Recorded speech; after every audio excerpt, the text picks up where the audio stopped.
Hello. Very happy to be joined by Hannah Hendy. Start off with an intro to you and your books. Sorry, I didn't hear you then. You cracked up. Start us off with an intro to you and your books. Okay. So my name is Hannah Hendy. I'm an author who writes a coach crime series called The Dinner Lady Detectives. I live in South Wales, and I just got a new book out called A Frightfully Fatal Affair, which looks like this, snazzy cover. And yeah, that's it really. Yeah. So we're here to talk about this, I think, really. Well, we're here to talk about all the books, aren't we? Yeah. We're going to start off with the main one. Like, are they set in a real place? No, but I use the name of something quite local to me, which is Justo, which is like it's a tiny place. It used to be a golf course, and then it basically it's an old country house, and there's an area called Justo, which I think is owned all by this country house. And there was like a family that lived there for years and years and years, and now it's a gardens and grottos. But like there's lots of places, right? So there's like Justo schools down the road from me, a little primary school. So I kind of used the name when we moved here. I hadn't lived in this bit of South Wales before. I grew up in Chepstow, and then we moved here. And I thought, oh, Justo, that's a cool name for a town. So I put it into as the name, and then as a placeholder, and then it kind of just got stuck then. But occasionally I have local people ask me about it because they obviously know Justo. And it's not the same. No, but I think the town's quite similar to where I grew up. So I think people who live locally will recognise some aspects of it that I've stolen accidentally. Sarah and Fran are here and have said hello.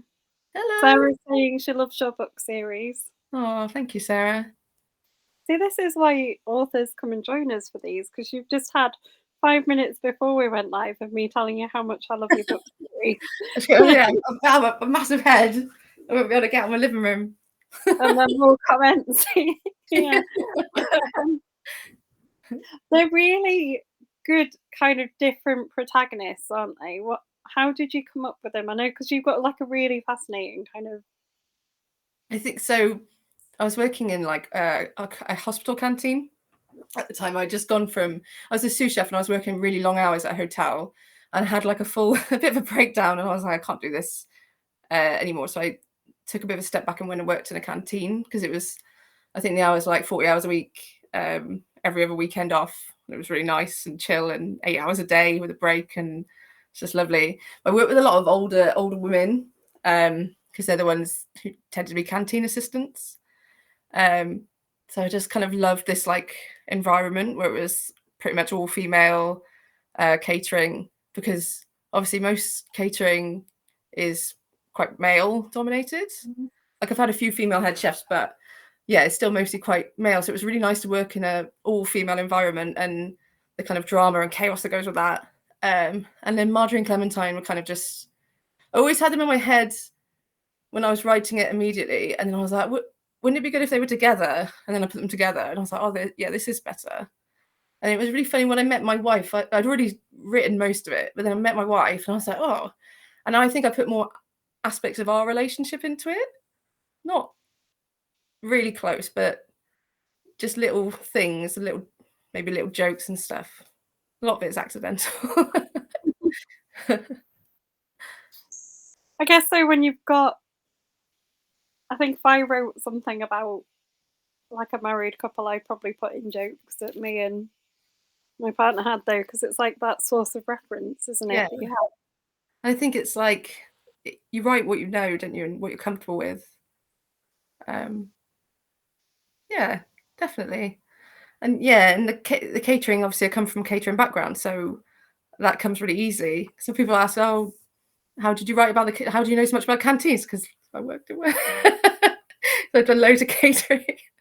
I still do, so I do 2 days a week for an events company now, which is really nice, and it kind of fits in with the books really well, because I've got the rest of the week to do it. So the fourth book was the last one I've written full time. yeah, it's just nice. Having a nice time at the moment. Gotta be honest. So you know the catering really well, but how do you get the schools so accurate?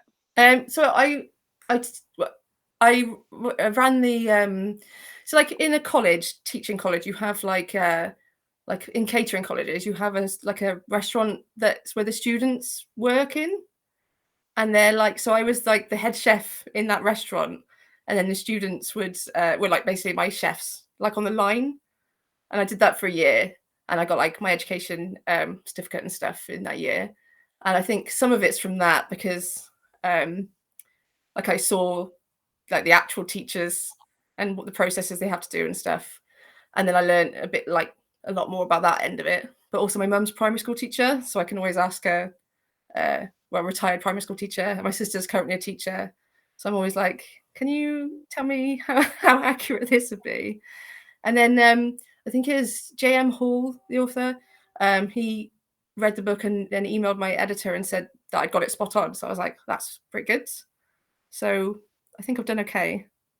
Yeah, I'm a teacher and I think you've got it Oh, very okay. spot on. Yeah, I guess you want it to be realistic in like, there's lots of like bonkers things are happening that aren't realistic. So I think having the actual setting be realistic is quite important to me. That you don't get things wrong that people will go, "Oh no, that's not right. We wouldn't do that." Or like we wouldn't do that with safeguarding. Do you know what I mean? That kind of more serious end of it. Sarah said she hopes she got more books to come. Yes. So there's three more. Yes, we're doing seven at the moment. This is excellent news. Yeah, so I'm writing. I just finished five, and I'm just going back through it now and doing like a read through. Fran will be really excited about this because I've changed the ending 4 times. Fran's my agent for anyone listening who doesn't know. I ring her and I go, I've changed it again, and she's like, "Oh right, yeah, of course." So hopefully this is the one when I read it through now. Fran has asked who is Marge and who's Clem out of you and your wife, and who are the rest of Robin's the Marjorie, team? definitely. I'm definitely Clementine. I just just blundering about, saying the wrong thing all the time. I think. Nice. So you're saying that your wife is the organised kind of. Yeah, the organised, normal one. And I'm the bossy idiot. I think that's what it is. I think you need that in life. My manager at work is like really organised, you know, like everything labelled and in its place and Yeah. everything done by certain times, and I'm just like, No, I'm not. kind I'm of like you. Yeah. like chaos gremlining it out, Yeah. like everything at the last minute. Everything And works out, doesn't it? You know, yeah, but most she's like, "It most of the makes time. me nervous." It's That probably I because know. she's organising it, and you don't realise. Yeah. And I'm like, she's like, "You make me nervous, but everything gets there in the end." I think it works really well like that though, because she plans everything down to the last detail, and then I'm like, then it's more exciting because maybe I'm more spontaneous, but then she's grounding it, so it all works out rather than just being a mess. And there's a comment about you changing the endings. Yes. I love Yeah. changing the ending. Oh, the third book was awful. We went back and forth with it. Even after I'd handed it in, I think it was coming out in like 3 or 4 months or something, and the ending was still like up in the air Oh, when no. in the edit. It's terrible because I had this whole subplot that ended up taking out, and there was like another thing that didn't work. The third book was really difficult. This book's been really like this book just seemed to like just appear and it was okay. And I think there was like a few bits and bobs that need moving around, but it was like just I didn't change the ending with this one. It was very smooth. I don't know what happened with this one. I wrote it really quickly as well. I think maybe it was like I just wrote it in one go and I didn't have time to like fiddle with it. And the fifth book I'm doing now, I think I've spent so long writing it that I'm like too inside it and I can't see it anymore. I need to just step back, maybe. There are a Maybe few I'll give things it a week and then look at it again. So there are a few things I quite like about your books, and I'm trying to think of a way of wording one of these things without giving any spoilers. oh I think no. what I like sort of over the 4 books is that you don't do the really crime writer thing of every series. you know, when there's a series and they just kind of hit crime after crime and everything's just like Yeah. new and different. It's like a Scooby Doo episode. They've forgotten Yeah, to and do. they reset at the beginning again. And like in yours, that's kind of acknowledged that like there have been things before. Yeah, and I want it to be so the 4th book, I wanted it to so I wanted Marjorie to have, like, a struggle a little bit because of the things that they've gone through. I didn't want it to be like, "And now we're on to the next thing and it's fine," because I feel like Marjorie's a very sensitive person. So I felt like for her character, it makes sense that so I, like, researched some things on PTSD and, like, I hope I did it okay and, you know, I was sensitive towards it because I didn't though I wanted books to be, like, humorous and stuff, I didn't want it to feel like it wasn't the issue wasn't taken seriously. Because I feel like if you'd seen the things they've seen, you might have a few issues. Yeah, no, I think I felt like it was taken seriously, and I thought it felt like really real between them, like the discussions they have about Yeah, and I wanted them, felt like, like a genuine kind of as a married couple. yeah, as a married couple to, like, be sensitive to each other's feelings like you are in real life, you know? Like, you talk to your partner about things you go through, and you support each other, and I want them to feel like real people. So, I hope it was yeah, I hope it's you never know when Well, you're you hope writing. you hope they do. I have Yeah. done crazy things and told my partner, and he's just been like, "You do realise everyone will now think you're a lunatic," rather than being sympathetic. Okay, then now they know you're a lunatic. Do you know what I mean? Now everyone knows, thanks, thankfully. The other thing I kind of liked is that you went for the maths teacher. That's not a spoiler, is it? It like opens with the maths teacher.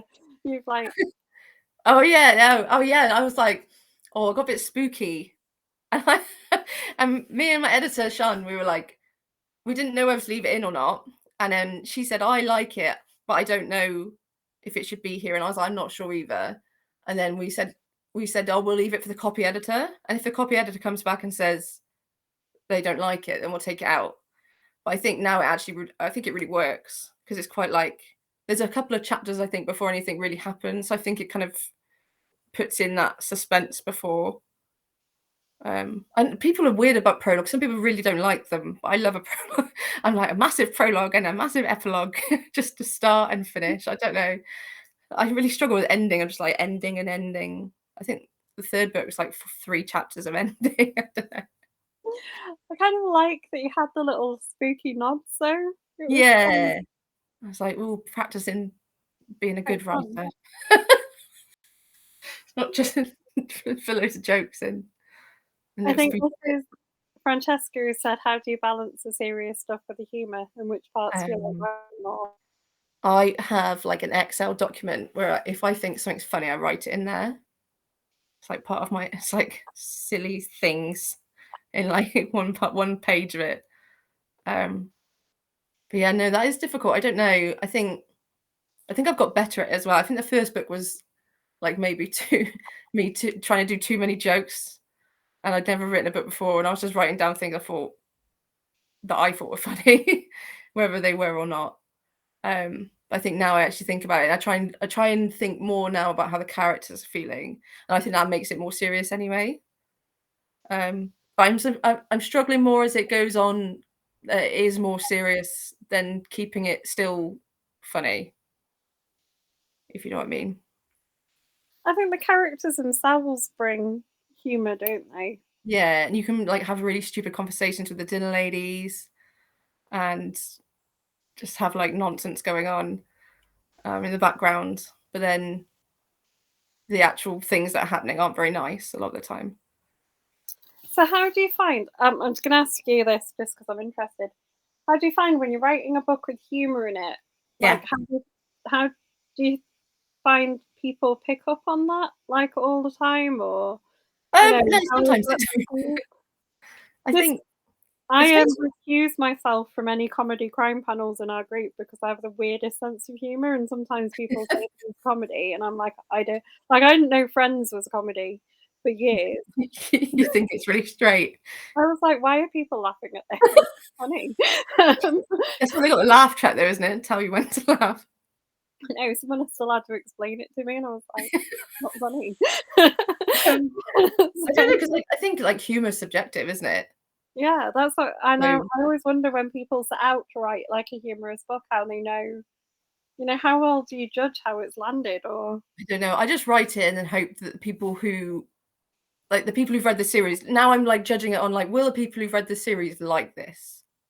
Because I don't think I can do any more than that. I had a review for the first book and it was like, "This is a stupid book for stupid people." But I was like, "Okay," but I think, you know, not everyone's gonna like it.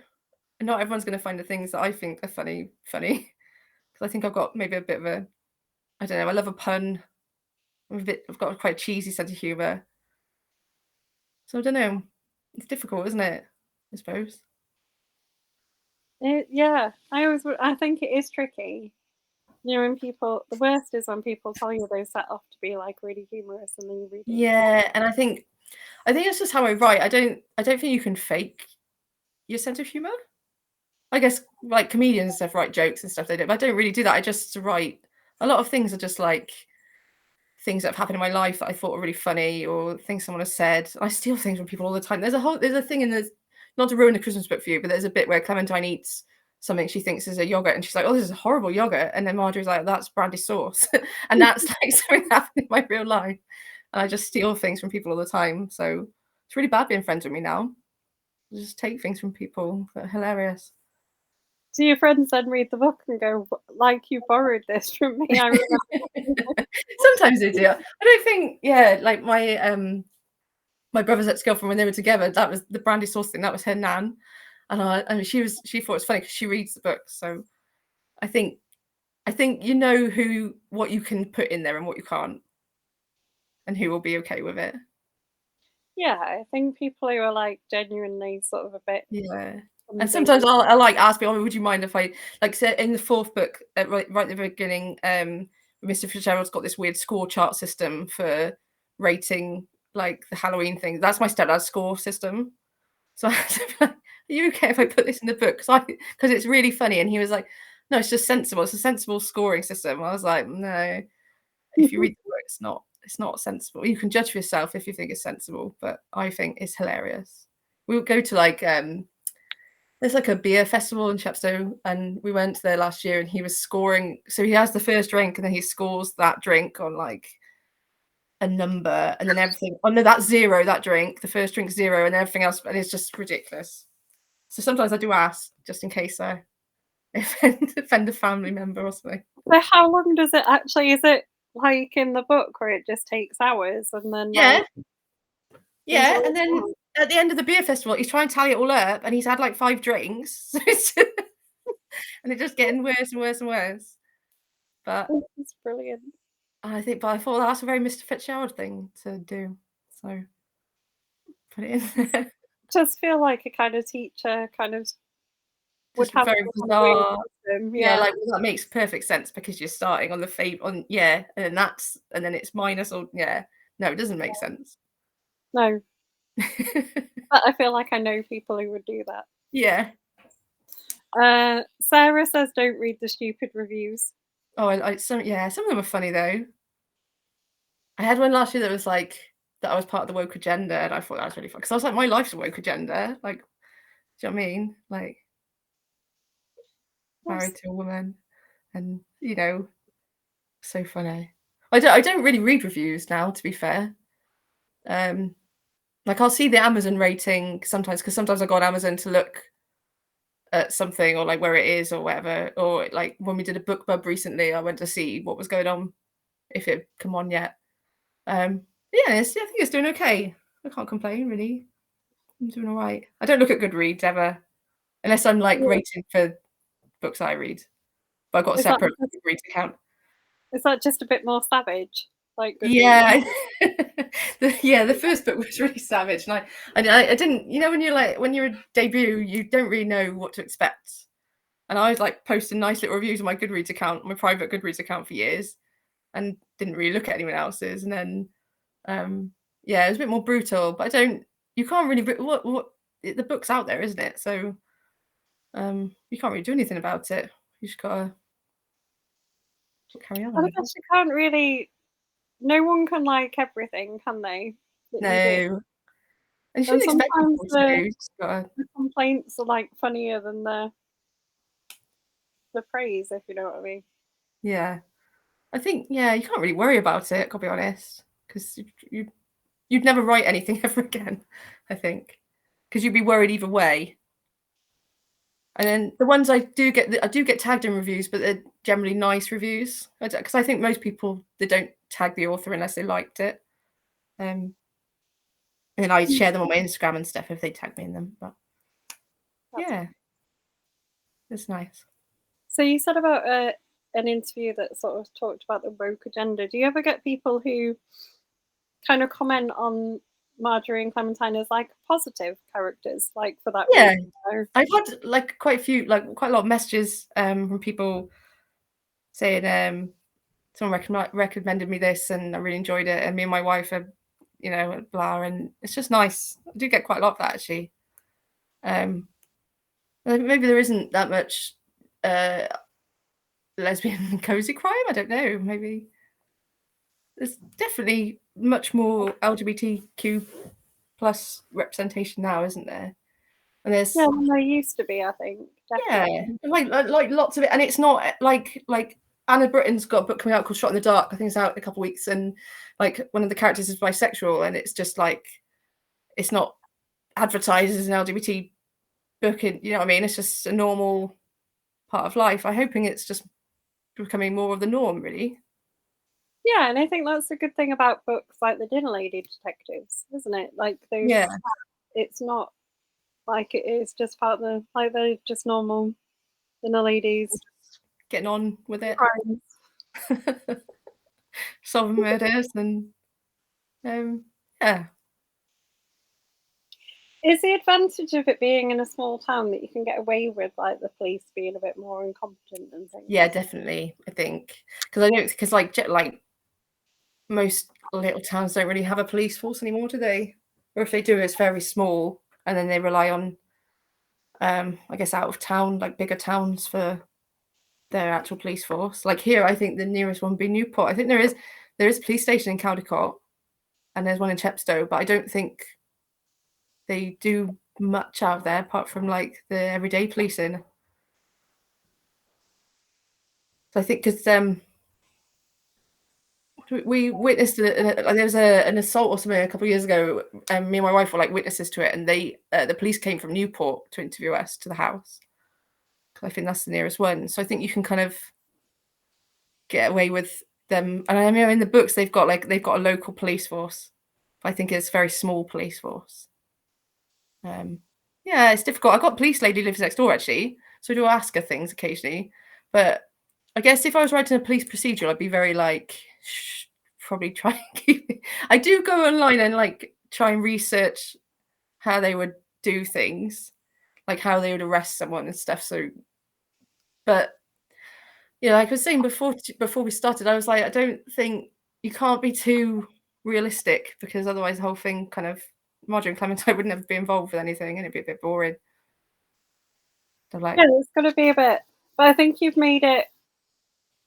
I mean, like you said, you can't be too realistic, but you made it work in a way because it is that small town. You couldn't have Marjorie yeah, and try and Clementine as like bring them big in so city. everyone knows each other anyway. So Yeah, there's maybe they've got more trust in them. and they maybe can investigate a bit more than. Yeah. Although like in this book they kind of get involved and they don't even want to be. But I feel like that's just them most of the time, It's like just involved and nosy. they don't overly want to be. I feel like it is. Um, you've got like so many questions. So we've got our school kitchen's really chaotic. Have you ever Yes. worked in a school kitchen or have you got intel? I got intel. So I used to work for a contract caterer who had a lot of schools, and schools have got a lot of rules and also not a big budget. So I think there's like a very fine balance that the chefs are walking where they have to prepare a certain amount of food because of free school meals, but also there's so many allergies and stuff. And I know that the one contract caterer I worked for you only had fried food you could only have fried food once a week, and it was only 2 items. So that's like fish and chips on a Friday. I feel like their jobs are very, very stressful. And I think in the books it's not very realistic really on that regard, because you couldn't write about that because it's not very fun and wouldn't leave much time for them to do anything else. And in most places, like, I feel like their school canteen seems like quite nice. Like, there's things like salad and Yeah, there's like stuff, whereas most school a lot of them are contract caterers now, I think. Like, not all of are not schools, that but good. yeah, a lot of them are contract catering, and it's like they have their own brands within the contract caterer, like different food things and stuff they do, and it's all very like you'll print off a recipe and you follow the recipe like to the exact thing and all the allergens and stuff. There's a lot of paperwork. I don't really miss being a kitchen manager in that regard. There's so much paperwork. And I wasn't even in a school, I was in like a staff canteen, but it's just as strict. Yeah, there's not really much freedom in that. Probably needs to be though, I'd imagine, especially sort of in a big place where there might be sort of a lot of allergies. Yeah, I bet there used to be a bit more than there is. I'd like to work in a school maybe one day just to see what it's like. Maybe I'll just be like research. The person who works in the school is just like, no. Yeah. So I think the canteen in the books is a bit more like my canteen that I ran for a contract caterer. I think it's much more like that. Except I didn't probably have such a big team as Marjorie. Marjorie's really lucky. She's got loads of chefs with her. Yeah, she has quite a. She's got a big team. You don't generally have such a big team now. If you can get it done with 2 people, that's what will happen. I work at a tiny school. We don't even have like school dinners made on our site. They can come in somewhere They get else. shipped in. Mm. Interesting, isn't it? I bet it probably will go to that though. I went to this interview at a hospital once, different hospital, and it was like for like the chef that was on site, but it was a massive hospital, and they had like a football field sized freezer, and it was just full of meals, and all those meals went to like all the hospitals in the area. So someone would do an order somewhere and then they just ship it off. And I reckon lots of schools have probably gone like that as well. It's probably easier and it's safer because of the allergens. It's probably cheaper, but I don't know. Yeah, it's interesting. The industry changing all the time, isn't it? I think in our school it's just space and the fact that we've got like 90 kids. Yeah. Oh, okay. It's not a big school. No. Is it a little primary school? No, it's a secondary, but it's for special needs kids. Ah, okay. My sister used to work in one of those. She really liked it. Yeah, I can imagine you would. Yeah, because you wouldn't. It's easier then, isn't it? And then they don't waste food and stuff because it's probably like a lot of it frozen, brought in, obviously freshly made somewhere, but frozen, so they're not throwing stuff out. Sorry, we've gone off on a massive tangent. We'll go back to the crime questions. Yeah. Or I'll just talk about catering for an hour and then. Well, Sarah, who's watching, will be really interested in that because it sounds like she's got catering experience. Okay. But you've been asked if there's any kinds of crimes or murders that you think are off limits for a cozy crime. Because I thought you were quite brave with this one because there's like kind of hints of supernatural. Yeah, I wanted They're all like not supernatural, but like. Yeah, I was trying to make it like some of it like a bit of a B movie, kind of bringing the hot with the capes and like just making it a bit spooky. It's maybe. Yeah, and the time it's just come out at the perfect time for it, I think. Like it's just about to be Halloween. And I was like, oh yes, probably can go a bit spookier, really. Yeah. So any murders or things that you think are off limits? No. I don't know. It's different. I think I wouldn't do. I don't know. I was just about to say something that I wouldn't do, but I've already planned it that I will do something similar. So I don't know because if you look like Empty Beaters or something, like Queen of Cozy Crime, Agatha Raisin, like loads of horrible things have happened, haven't they? So I don't know. How much it's how it's dealt with, though, isn't it? Because, Yeah. you know, like, you can have the horrible things happen, but if they're off the scene, or you find it after, or it's not like described in detail, maybe that's where it gets cozier. I think because yeah, I think you're right. It doesn't happen like there's a murder happened, but they weren't there when it happened. And then they're not like I think if it's like when it's a police procedural or something, and then they're looking into it forensically and stuff, it's a lot more gory. So I don't Yeah, know. you're It talking probably about is. like the autopsies or seeing the bodies or I think you know, I couldn't do anything with animals, I don't think, because I think that's is a personal line for me. Um, so nothing with animals. no, like if there was like some horrible dog killer or something, I think I wouldn't be able to do it. That's terrible, care more about the animals than the people, than the characters you're killing off. But um, this book, so he was originally going to die in a different way, and then I changed it because I was like, "There's So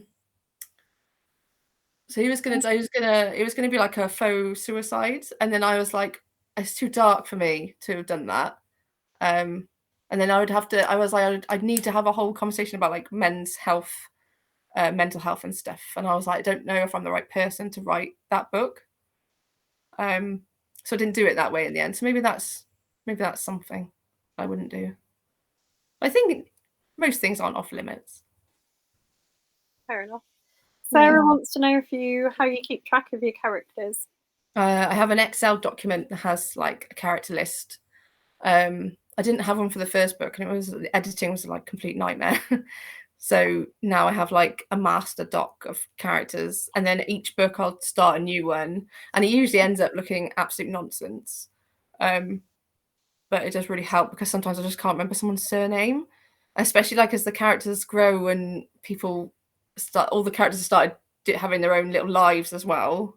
And there's loads of them. I think I've got too many characters now. I'm gonna have to kill like 30 people off next book. But yeah, it really helps. And I have like, and then I'll put my synopsis that I write first. That's supposed to be what happens, and then after that goes mental and doesn't work, then I'll change it as I go. And I have a chapter by chapter and like things that I thought are nice that I want to write in there, and just little story ideas and stuff. So it's all on Excel, and sometimes in notebooks. Sometimes I'll go through like with new characters. When I'm just kind of planning it, I'll go through and work out how old they are, and then how old they are at certain times in the timeline. So then I'm not getting anything wrong with age. Because when you say 50 years ago, that's like not even that long ago now. It's 1970 or something, isn't it? Are we still in the 60s for 50 years ago? I don't know. No, we're not. It's the 70s. This is a thing. And now you like, oh, well, when were they born if they're 80 now? When were they born? And then I go and work it out so I don't make a mistake later with stuff like that. But the Din Ladies have got their own, like, so all the main characters who are there at each book have got like their name, what their eye color is, what their age is, what they look like, what their personality is. So I can remember, even though I'm probably not going to forget the main characters, but you never know. I like that you've got such a kind of warm, like rich kind of cast of characters. So it's not just like our detectives. There's like Yeah, and they've go all back got their own lives now. to catch Like, up with everybody else, don't you? You know. yeah, like, there's a few plot points that like it makes it hard with the series because I'm like, oh, I want people to be able to think, oh, if I read this one, I can go back and read all the others. But then obviously there is some things like storylines that now like with Seren and Carrie Ann and stuff who are background characters, but they've got things happening to them in the background all the time as well because it makes them feel more real if they've actually got stuff going on. Makes sense. Apparently, a classic one that editors pick up is people being pregnant for years and years.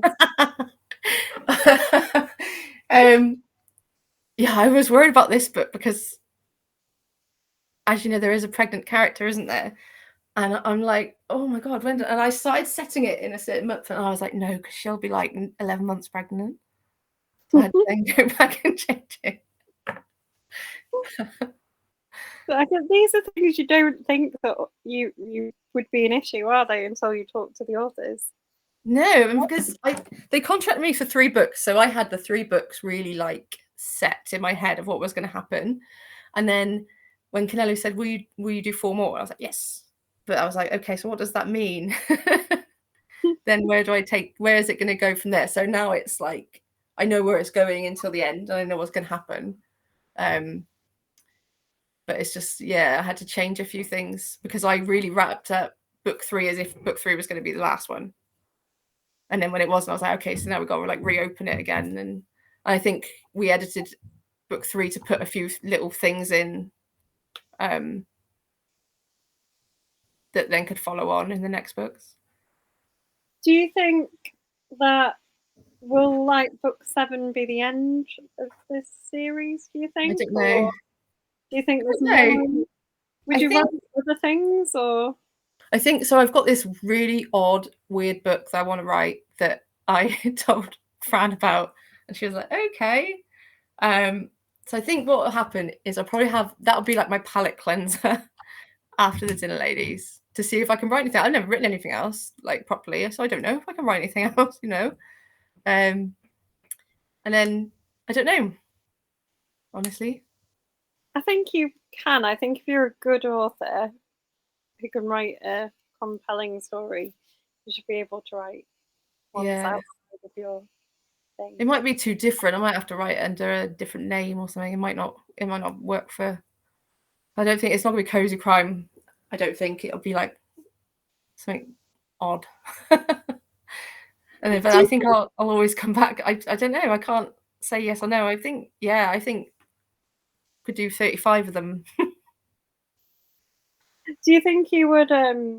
That's another one, isn't it? Would you publish under a pen name? Because I think if you've got like a fandom, like, wouldn't they follow you across for like the other things that you've written as well? Maybe, yeah. I don't know because I haven't written it yet. I can't tell if people will like it. No. You can never tell if people like it or not, but you know what I mean. It might be people might go, oh, I don't want to read that because it's not crime, but then they might want to. I don't know. There is plenty of life left in the Dinner Ladies, so I think so. And I agree with the 7's planned, but the 7's I'm not gonna like. They're not all going to drive off on a bus. It's going to be open. I think to write 55 more. Write one a year until I die. 55 more. I think 55 is a bit optimistic. I'll be like, God, I'll be 90 then. Maybe not. I mean, after 55, would they be solving them from beyond the grave? Yeah, they'd have to be there like someone's child or something, wouldn't it? Like a niece that no one knew about. It's taken at the mantle. Kind of like approaching retirement, aren't they? Like, yeah. I keep threatening to like in the books they're going to retire and then they don't. Then they're going to retire, but they don't. So yeah, they're not quite at that stage yet, are they? But they're like, I don't think so. I think they got some more stuff to do. Yeah, someone said don't Thelma and Louise it. All of them in the minibus, the school minibus. I think this is Francesca who commented this further up, and I'm going to read it out because it's lovely. Said Hannah's getting a little bit darker with each book, I think. Can't wait to see what the next book's like, if she ever writes a bloody ending. I have written it. Just can't possibly show anyone it. Yeah. Just going to change it a few more times. Yeah, and then the other day I was like, oh, I need to order a certain thing because I don't know what it looks like for research. And she's like, what? I change it. I have like the main thing, like I'll have the murder, the characters, and then what I think is going to happen. But then as I start getting towards the end, I start going, oh no, that's not right. And I'll change it. And then I'll go back and put bits in. So it makes sense. How much research goes into them? Because in book 3, there's quite a sort of thread about foraging. Yeah, and like poisons and poisonous plants and yeah.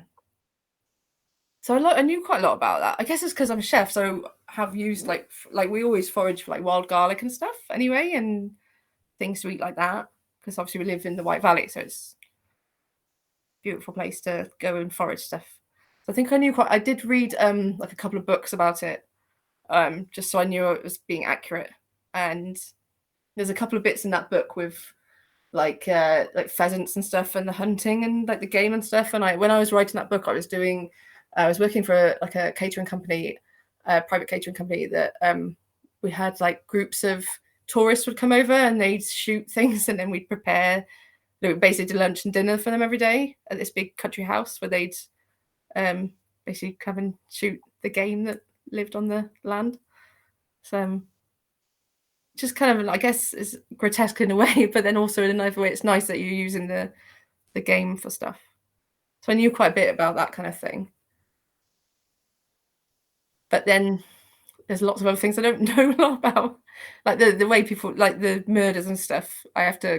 My Google history is probably horrific, like a lot of authors, because you have to kind of Google, is this possible?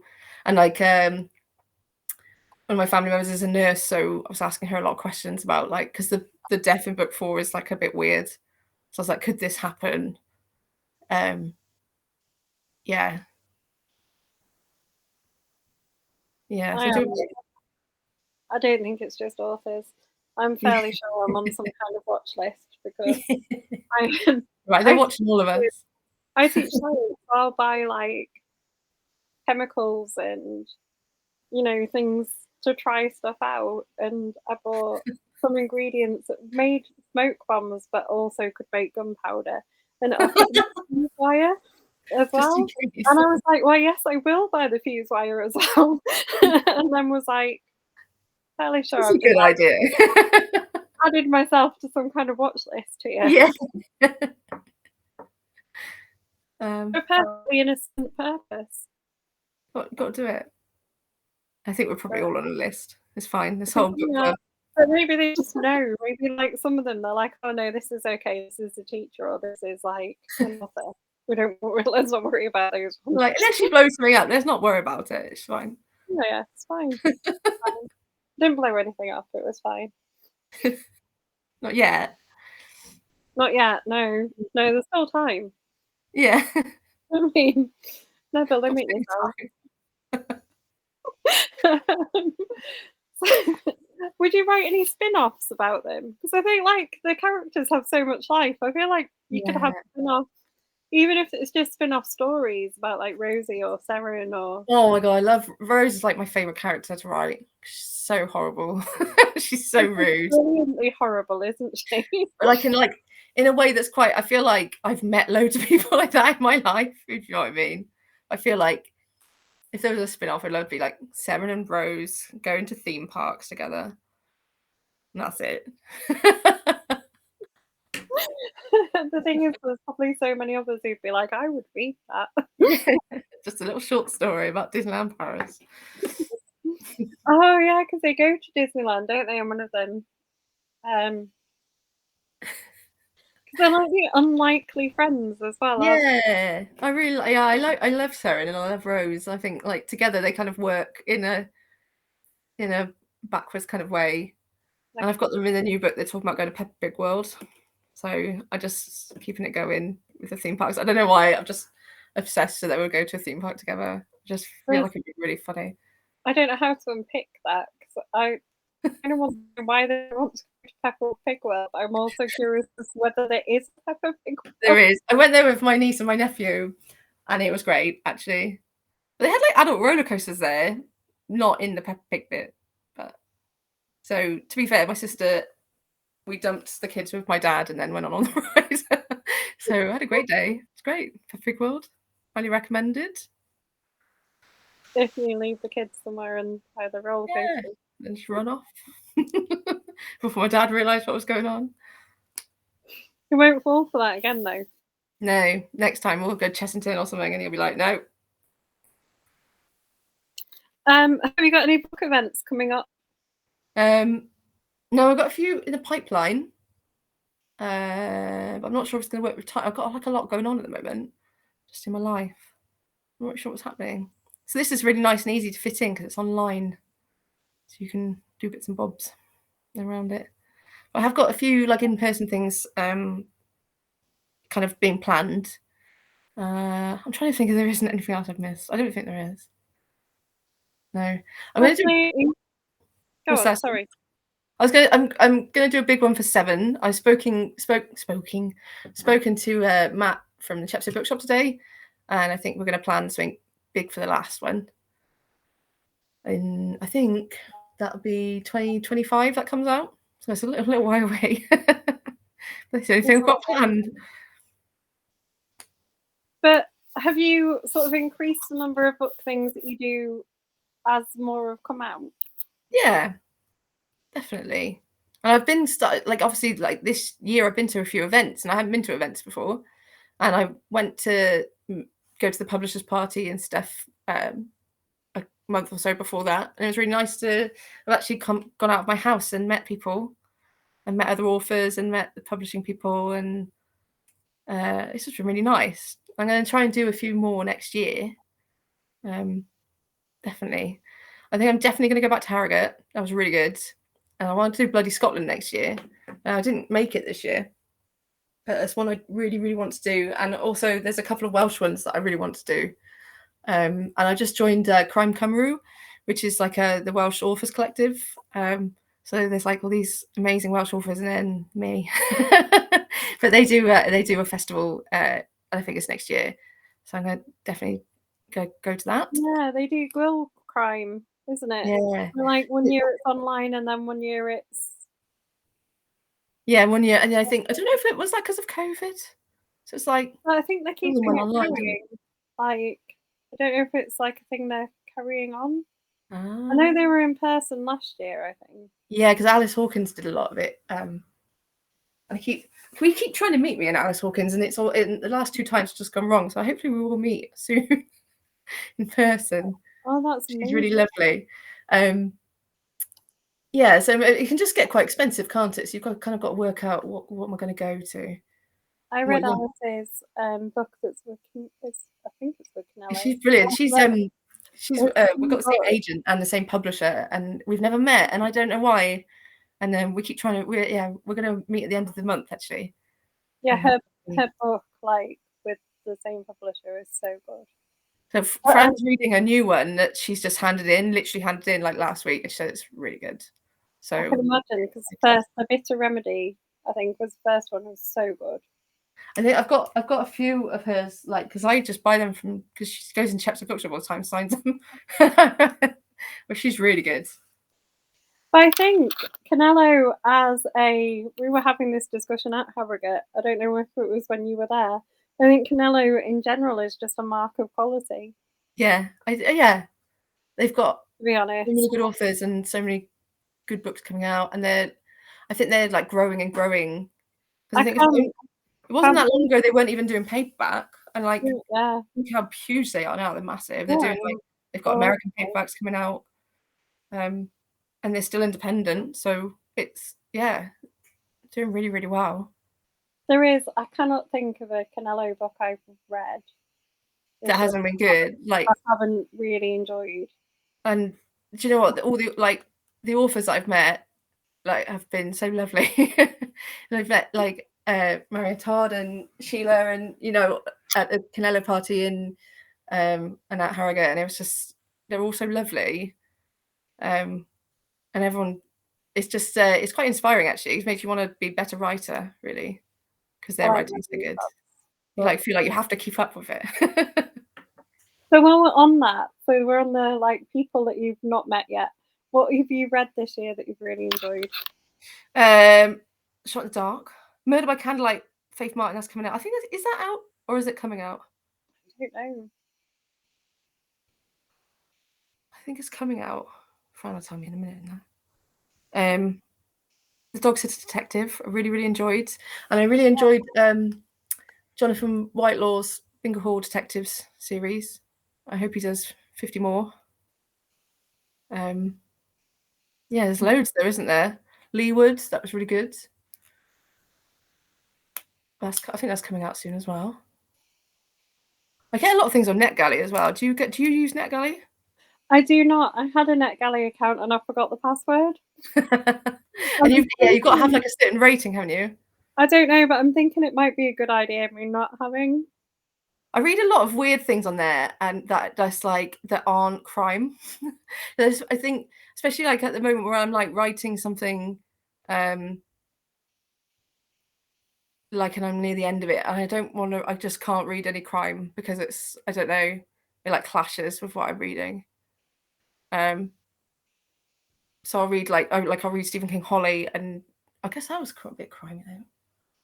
But I'll read like I read like weird. There's a book called Patricia Wants to Cuddle. I think it was on NetGalley. I got it on NetGalley, so it must have come out. But it was like about like a monster and a reality TV show. I just love like just reading like horror and things are a little bit different than what I'm writing sometimes. Me too. Big fan of horror. Yeah, I love I horror. And then Canelo can't got watch the new horror horror brand. movies at all. Huh? No, I'm excited about Canelo's horror brand. Yeah, I am I too. can't watch horror movies. They absolutely terrify me. I think it's like, like the old school Stephen King and stuff where they were properly scary as well. Like I think a book can frighten you just as much. They can, but you can like put them down and like stack things on them so the monsters can't get out. Yeah. It's like a movie's a Put bit it in the more, fridge. yeah. In Oh your no. freezer drawer so they can't help you. Yeah. Can't hurt you even. Yeah, I read a lot and I read like quite a bit of rom-com. I read Jamie Taylor's book. What was it called? It's really good. Oh, a moment on the lips. It's really, really funny. I thought when I wasn't sure what to expect, so I thought maybe it's just like a typo. It's so funny, and it's not what you think it's going to be at all. It's brilliant. Yeah, I've read loads this year. I don't know. Do you go through and like, and then have your favourites list at the end of the year, or do you just Yeah, we do a sort of end of the year top like 10 recap? thing for like all of the people who do the author. So me, Sam, and Karen this year will get together and sort of do How our do you top 10 of the how do year. you keep track of it? Do you like Goodreads or? I use Goodreads, and we have very different methods of it. So I sort of have an evening with my husband where we'll go through my Goodreads together, and I'll work out my top 10. And it's normally pretty easy. Like I'll normally know the top two. Yeah, like Um, already. the rest don't take me that long. Sam will have an existential crisis about it up until after we finish the filming, and it'll change about 500 times. But hers will be really good. Do you know what I mean? I'm not Yeah, being yeah. And then like, she'll just say it like in the moment. no, What? yeah, it's just her process, and she's always like it's really well thought out and stuff. And then Karen's new, so we don't know what hers is yet. Oh, that's That'll be exciting though. exciting. It'd be a surprise. Hmm. But when I go to a restaurant, I look at the menu and then my wife's like, "What are you gonna have?" And I'll say something, and then when the waiter comes, I'll tell them something else because I decide in the moment that's what you should do. Right, that's my favourite. Absolutely. Keeps it fresh. Then. Yeah. Oh, try different things. Yeah. Yeah. It's definitely the way to go. But yeah, that'll be how it goes. I think I know my top book of the year, but I don't know the rest. Is it a crime book? Hmm. But the rest won't all be. I like to throw in some. I read like widely. I think everyone does though, really, don't they? Yeah, probably. I think you have to really, otherwise you get a bit. If you read the same thing all the time, it gets a bit samey, doesn't it? So Gets a bit boring. yeah, I have everyone a reads bit of a something new. non-fiction. Oh, non-fiction. I just read. It's called Endangered Fruits or Endangered Food by Sarah Lohman, and it's about like foods like in America and like crops and stuff that are going extinct, basically. It was really good. That was on NetGalley. I think that's coming out soon as well. That was really good. But Yeah, I chef, isn't it? So I like all the food kind of related things. I just like any kind of non-fiction. I've done Yeah. history ones. Yeah. Oh, I Like, do like a good history book. It can't be too dry though. It has to be like it has to involve you in it. yeah, Like what was that one a few years ago that was about Jack the Ripper? I can't remember. The Five. that was a good one. Really good. Was that non-fiction? Maybe it wasn't non-fiction. No, It it was was. though, wasn't it? Yeah. Yeah. We've gone off topic again. I'm terrible at this. Someone argue that you're good at this. Yeah, people at work are like, "Oh my god, you're distracting me," because I just chat away at everyone, even if they're in a bad mood. It's like chat. What can you tell us about book 5? Give us Um, little teasing hints, even if you're gonna change the end. We can't tell us the ending, so it's 8,000 words too short. Um, it's back at the school. They're back at the school still. The Mrs. Mugglethwaite, the town gossip, is involving herself in something that she probably shouldn't be, and has so basically the setup is Marjorie and Clementine get hired by Mrs. Mugglethwaite's friend to find out if her husband is having an affair. And then at the same time, a body is dug up on the school playground.